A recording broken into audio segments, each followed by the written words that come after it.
Hindi lang po once na magaling na yun agad. nga, instant yun. Yung Instant. eto ngayon, magaling ako. Hindi. Kumbaga, yung mga nag-propagate na mga linyada nila, pinaghirapan nila yan. Kaya nga yung sinasabi ng mga maraming mahal-mahal naman yan, di ba natatalo yan? Sabi, di ba, maraming ganun. Yung mga hindi nakakaintindi, no? Filosopo na, ang mahal-mahal naman ng manok yan. Hindi ba natatalo yan, may kili agad. Hindi, kasi Kaya lang, pagmura yung nila guy sabi niya, pinaghirapan nila yun eh. Ngayon, Karapatan nila yun. magulat ka na lang, pagka mura manok na binili mo, ay mura din ang palo nun. Kumbaga ba, priceless eh. Kasi ang doon, kung talagang breeder ka, ang tinitignan mo dyan kung paano niya ginawa yung hirap ng tao. Na paano niya nakuha yung ganyan. Yun. Proseso, sabi niya. Yun ang, Panahon pa lang, hindi na nababayaran yun, di ba? Saka yung puta, yung ginugol mong oras at panahon dyan, pagkatapos hindi maganda or failure, puta, ilang taon ulit, gawa ko ulit, Gastos pa gawa na. ka ulit. kasi kung pera lang, di sana, bumili ka na dun sa mamahalin. Eto na, okay na to. Oo. Kahit kumuha ka sa ganun, wala rin. Pag hindi nignik, wala. Ikaw talaga ang gagawa. Yun ang talagang kinikredit sa breeder na. Eh, iba, hindi naman naintindihan. Di ba? Oo. Maraming gano'n. Kaya nga pagka minsan bumili ka ng manok sa breeder, tinawaran mo para masama loob ng Breeder. sasama loob ng breeder kasi nga pinaghirapan nila yun. Pero hindi naman sa yun eh. Ang breeder kasi, sabi ko sa inyo, maguno yan. Pagka nagustuhan niya kayo, hindi mo na kailangan magsalita. Pag uwi nyo, may giveaway pang kasama yan. O dagdagan nyo yan. Ito, subukan nyo. Try nyo tong gantong linyada. Hindi na papabayaran sa inyo yun eh. Basta mapusuan po. Basta yung kumbaga, i-respect mo ang breeder. Pagpunta mo sa manukan, wag kang masyadong adadalantado. Maging maging pinis ka, silent ka. Yun, doon natutuwa ang Mga breed. Doon natutuwa ang mga breeder na sa mga customer nila na, uy, ang bait nito, na ganito siya, o ayos kausap. So, yung breeder na mismo, ang mag-o-offer sa'yo na, eto, dagdag mo dyan, baka makatulong sa'yo. Hindi yung pagdating mo sa farm, para kang kung sino na, kunin mo yung, bitaw ka rito, bitaw kay pangit siya, hindi ganyan. Walang, kumbaga, respeto. Dapat. Yun yung number one. Respeto mo yung breeder, at yung sa breeder naman, respeto mo rin yung buyer. Kasi karapatan din naman nila. Kasi nga, kumbaga, may sinasabi, customer is always right. Pero not all the time po. Not all the time, no? Oo. Not balance it. Meron naman dyan yung mga, nakilala mo ngayon, kaya kaibiganin ka, pagkatapos kinabukasan, te-text ka, may message sa'yo, tatawagan ka. Baka naman, meron ka dyan na Oo, yun na nga. Maraming ganun. Oo. Siyempre, huwag sasama ang loob pagka tinanggihan kayo or hindi kayo napagbigyan, huwag naman sasama ang loob nyo kasi nga, pinagpaguran niya yun, may gastos dyan. Ngayon, pagka maganda samahan nyo, yung mismong breeder, punta ka nga dito. Hindi ka na magkakaano ng punta ka dito, pakitaan mo ng dalhin mo to. I-breed mo yan. Kailangan mag-build na mag-invest ng relationship. Yun number one. Hindi yan always sa pera-pera lang na pag pumunta ka dito, wala kang pambili. Huwag kang pumasok sa farm. Hindi. May mga breeder na wala kang pera, tutulungan ka pa nila. Ito, i-breed mo, pag-umpisahan mo. Kasi yan, sabi ko, hindi naman sa lahat, pera-pera na lang kayo nakikita na wala kang magaling lang ako, accommodate lang kita pag kami pambayad ka. Dapat. yung i-build mo muna. Oo. Hindi yung porket walang pambayad. Sigurading sa'yo, maayos at magagandang Hindi porket walang pambayad yung Kasi pag pera-pera lang, pag binayaran mo, paglabas yan, wala na. wala na. O tawagan mo sa sir, bakit ganito yung ginawa mo? Hindi kaya sagutin noon. Kasi nga, nainis sa'yo or talagang Pero kung maganda yung pakikitungo mo sa isa't isa, from customer to the breeder, pag maganda yung chemistry nila, long term yan. Hindi lang sa manok yan minsan.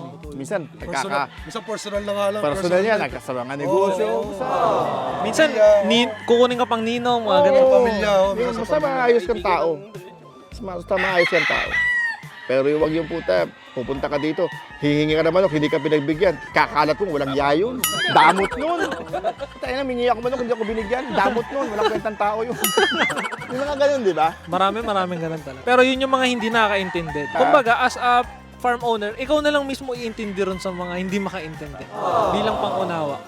Pero yun nga, pero sana matutunan din ng mga yun, ng mga tao na hindi basta-basta manghingi. Dahil nga yung puhunan din dito, sobrang laki po eh. Diba? Hindi rin biro. Hindi biro. Ang tao pa pwedeng hindi pwedeng kumain ng isang pandesal, uminom ka ng isang tubig, mabubusog ka. Ang manok hindi mo pwedeng bukas ka na kumain. Hindi mo pwede yun eh. Walang Diba? fasting. Kaya dapat nga, sinasabi ko nga, kung magbi-breed kayo, yung kaya niyo lang. Pagka nagugutom. Wag yung sobra, wag yung kung anong kaya ng bulsa nyo, kung anong kaya ng budget nyo, kung anong kaya ng spacing nyo, yun lang. Wag kayong Huwag kumbaga, maging greedy po. Huwag kayong maging magmadali na kailangan marami ako agad akong manok para hindi ganun. Kasi meron darating yung point na Problema naman po problema na papasok sa'yo. Hindi mo pwedeng sabihin sa manok, hindi mo pwedeng kausapin niya na baka pwede konti lang kainin nyo. Problema tayo. Problema tayo, kulang tayo sa budget. Yun ang sinasabi kong yung overproduction na Overproduction. dapat yung kahit kinabukasan isang linggo budgeted, makakakain yan. Pero pagka yung talagang dumating sa point na, ayun na nga, nagkaroon ng problema, hindi mo pwede kausapin ng manok na isang beses lang kayo kakain ngayon. Pasensya muna kayo. Walang ganun sa manok. Walang break, no? Walang break. Oo, pero kung systematic kayo, kumbaga, naka-program lahat ang gagawin nyo. Pero Hindi hindi kayo, kayo pandemic, meron kayong mga kaibigan, one day feeding, idol. Okay lang naman ang one day Tatambakan na, feeding. tatambakan. Kasi dadamihan lang naman nila. Dadamihan nila. Oo. Kasi Saka pandemic, no? pandemic talagang marami nasaktan yan. Marami nasaktan ng time. At maraming breeder ang tumigil. Nakakaawa na halos i-bargain na nila manok nila. Kasi wala pong buyer, no? Wala Sarado sa talagang bungan. buyer. Kaya nga, Laban. birong March, April, May, June, July, 5 buwan yan. Taggutom po ng Wala time na yun. talagang buyer, walang pera pumapasok, puro palabas. Hindi, ang feeds talagang pahirapan. Ngayon, Pahirapan yung pagkatapos, pigs. Hinaharang kasi yung truck eh. yung mga kailangan ng vitamins or vaccine ng mga manok natin hindi na kayang i-provide dahil nga sa lockdown. So, ang daming nangyari. Ang daming problema po. Kaya nagpapasalamat din ako sa nung nag-open ng WPC kahit papaano, yung mga Survive po. yung mga ibang mga nawala ng pag-asa, nagkaroon ng pag-asa dahil nga nagamit yung mga manok. Bumalik po, no? Yun lang. Sa mga audience natin na gustong magsimula, ano po ba marirekomenda nyo? Isang tryo, dalawang tryo, tatlong tryo? Conforme sa budget niyo. Conforme. So, depende pa rin Saka talaga sa depende rin sa kung anong gusto niyong linyada. Mag-breed ka ng low budget, high budget, pag nagpalahi ka, yun din ang gastos mo eh. Parehas Oo. lang ng gasto. Kaya dapat, pag-isipan niyong mabuti. Start rate na po talaga. Yun, ganun. Saka marami naman dyan na talaga na... Depende sa sabi niya sa akin yun, depende sa mo yan, sa gusto mo eh. Hmm. Kung gusto mo mag-commercial o gusto mo ipansariling laban lang. Kung ano yung mo, kumbaga Ano kung yung- ano nasa yung puso mo, yun ang sundin mo. Ano yung goal mo? Ano yung goal mo? Oo, Kung yun ang sundin mo. Breeder or fighter? Huwag kang makinig dun sa iba na mag-breed ka ng ganyan dahil gusto namin ng ganyan. Hindi. Mm. Dapat, kung ano yung gusto mong i-breed, yun ang Kasi, Saka kung ano yung goal mo. pangit naman yun eh. Nag-try out ka, basketball, pagkatapos biglang volleyball ang papasukin mo eh. Di ba? Parang hindi mo hili eh. Parang mawawalan ka ng parang bakit basketball gusto ko, pagkatapos pinasok ko sa volleyball. Parang ang layo. Gusto mo mag-commercial side, idol, anong may advice mo sa... Commercial side. Commercial, yan, nakikita nyo naman, may mga Sabong TV, may mga YouTube, nakikita nyo kung ano yung mga modelo. Doon kayo sa modelo. Kasi kapag ang commercial, always modelo ang hinahanap. Yung talagang, updated, ganon. Hindi ko naman sinabing pagka-updated, mananalo na kagad, mabibili na agad. Siyempre, research. Kumbaga, ang daming pamamaraan kung ano yung mga gusto nyo pala, yung source na pwede nyo kunan, nandiyan na lahat eh. Kumbaga, open na yan. Madali na, kahit sino kaya maka-access na. Aaralin nyo na lang po maigi. Aaralin No? mo na lang. Tsaka pupusuan mo na lang kung sino yung gusto mong breeder. Ganun lang. Sir, mabalik po tayo ron sa LGBA, no? Since na, ayun po yung pinaka-memorable, no? So, ano po ba yung naging experience nun? Sobrang saya, syempre, sir, no? Oo, Dahil sa syempre. 360... Saka yun kumbaga, Luzon po, kumbaga sa basketball, rookie ako nun. Rookie.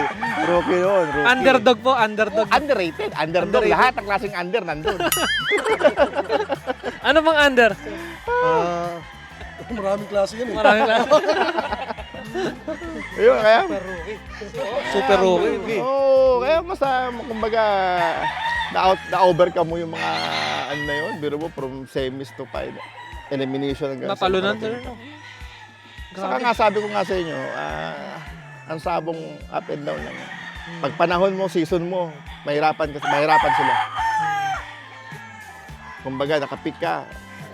Season pala talaga, no? Season. Pagka season mo ngayong taon ito, dire-diretso kahit ano. Hindi ka Pero maganda, Sir Karen, na pag season mo, samantalahin mo na, no? Hindi, O pagka hindi mo sinamantala, masasabi? sabihin mong, swerte tayo, laban tayo ng laban, pagkatapos manok natin, wala na sa ayos. May hindi, kailangan. mawawala ang swerte sa'yo. Dapat, habang swerte ka, pagbutihan mo para mas malapit ang swerte sa'yo. Ngayon, kung swerte lang naman ang hanap mo, taka ka sa loto. Huwag ka na magsabi. Kung tag tumama ka doon, swerte ka. Legit na swerte, na doon mo Swerte, oo. Kaya, Sabi nga nila, huwag kang maniwala sa swerte, malas yun. maayos ang alaga mo, talagang pinaghandaan mo yan, mas malapit ang swerte dyan. Kaya sa'yo, Aasa lang sa swerte. ang kondisyon sa'yo, bulsa lang. Pagka kondisyon yung bulsa mo, dampot ka ng manok, laban mo. May panalo rin yan. Kaya May lang, panalo. siyempre, Pero hindi Iba mo yung pa ano, maintain, no? pag natalo yung manok mo at nakalaan sa ganyan labanan, wala ka nang dapat sisisihin eh. Pag natalo yung manok mo, kasi dampot lang yan eh. Marami ka alibay. Oh. Di ba? Eh, pagka yung manok mo, talagang pinaghandaan mo yan, manalo matalo yan, wala ka lang doubt kasi binigay mo naman ang lahat dyan. Kumbaga, talo talaga eh. Ganun talaga eh. O, dapat, i-accept mo rin yun. Ngayon, yung mga dumadampot lang na manok, laban, pag natalo, talo ka, talo manok mo eh, kasi dampot lang yan eh. Maraming dahilan. Eto sir, meron akong tanong na medyo malalim. Ilang percent po ba yung manok, ilang percent ang swerte, ilang percent ang conditioning, tsaka ilang percent ang handler? Estimated lang naman sir. Eh, ano yan, kumbaga, pag pinagsama-sama mo yan, mataas ang porsyento mo. Mataas ang portion. Mataas ang porsyento mo. Dapat maayos ang manok mo, maayos ka sa tao, maayos ka sa, kumbaga, talagang binigyan mo siya ng talagang the best. Bigay mo yung best mo sa mga tao mo, sa alaga mong manok. Well organized. Papalitan din nila yun, susuklihan din nila. Kaya nila yan. May Number one effort na po, sinasabi no? ko, yung effort, farm management, dapat pagsama-samahin mo. Hindi lang po pwedeng ikaw lang ang magaling. Ano po yung naging epekto sa inyo nun Sir Karen nung after nyo mag-champion sa LGBA? Hindi, kumbaga, maraming natuwa kasi nga at my young age, nakuha ko yung ganong prestige sa Achievement. labanan. So, tayo naman eh, Kasi yung picture, may picture sila noon eh.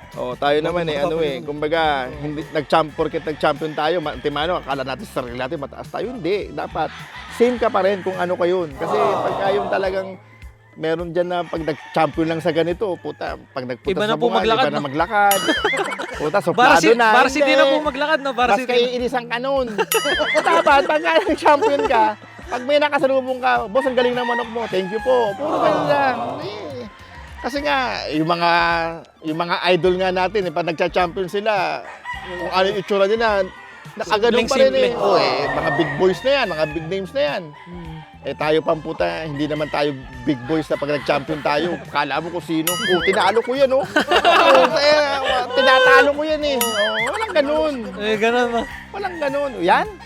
Kaya naman ako. Hindi Basic, nakapalo sa manok ko. Hindi na mga ginoo yan, eh. no?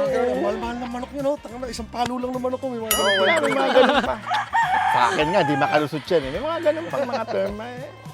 Dapat yung mga ganun, medyo iniiwasan na natin yung ganun. Kumbaga, champion ka, matalo ka, kung ano tayo mo, yun din. Same pa rin. Okay, sabi ko nga sa inyo, sabong, panalo-talo lang yan.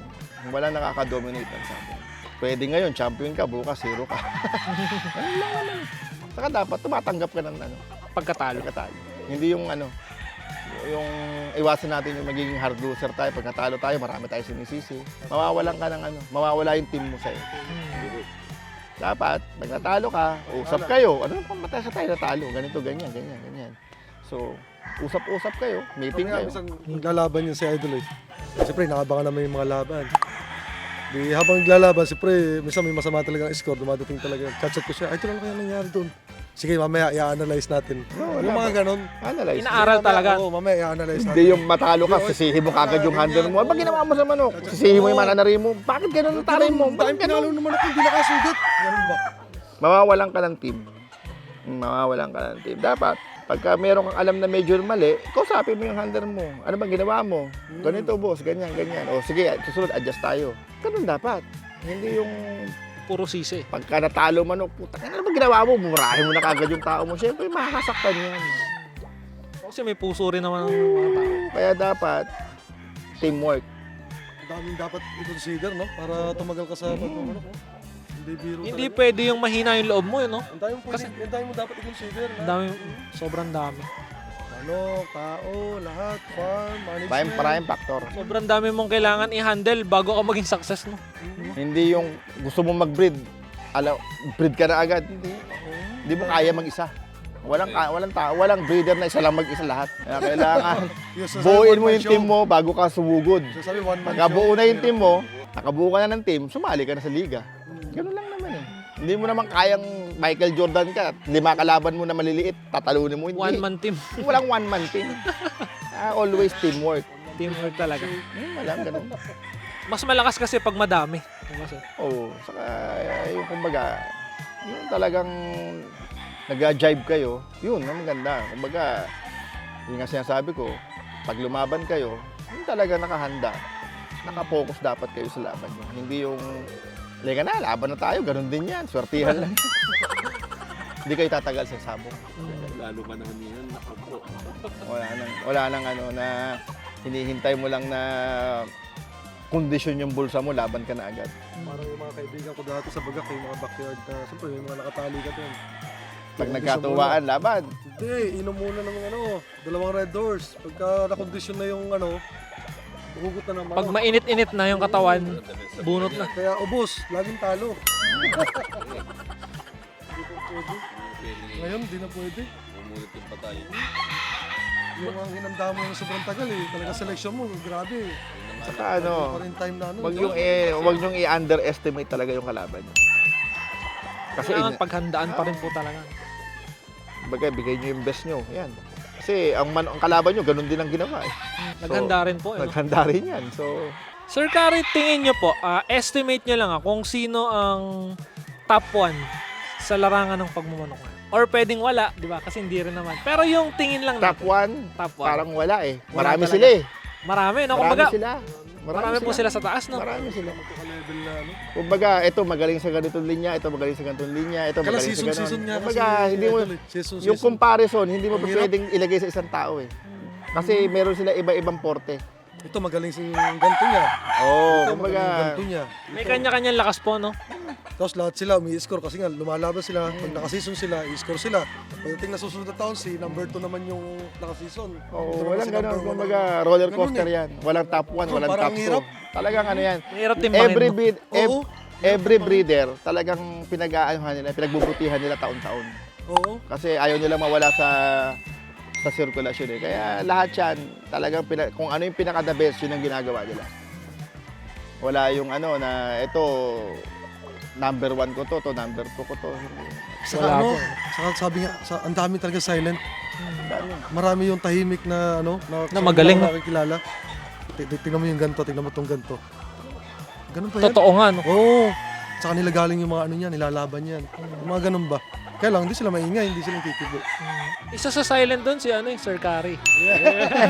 Di ba? Simple lang si Sir Kari pero grabe. Grabe achievements. Tsaka sobrang bait, sobrang humble. Tawagan ko na itong pinanser ko, boss ko, amo ko, asawa ko. All All in one to. Ito yung ano, kung hindi dahil dito, wala. Hindi matutuloy itong sabong ko. Idol Kari Chua.